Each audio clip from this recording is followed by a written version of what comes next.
ஆம் என்றோம். போரின் முடிவு எப்படி இருந்தது என்றும் கேட்டார்.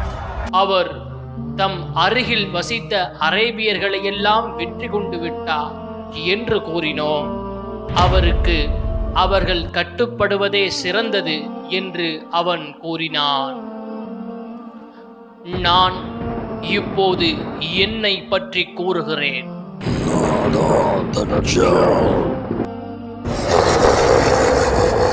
நான் இங்கிருந்து வெளியேற வெகு சீக்கிரம் எனக்கு அனுமதி தரப்படலாம்.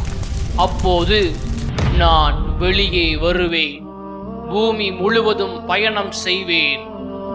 தஜ்ஜால் இப்பூமியில் எவ்வளவு காலம் தங்கியிருப்பான் என்று நாங்கள் நபி ஸல்லல்லாஹு அலைஹி வஸல்லம் அவர்களிடம் கேட்டோம். அவர்கள் 40 நாட்கள் என்று பதிலளித்தார்கள்.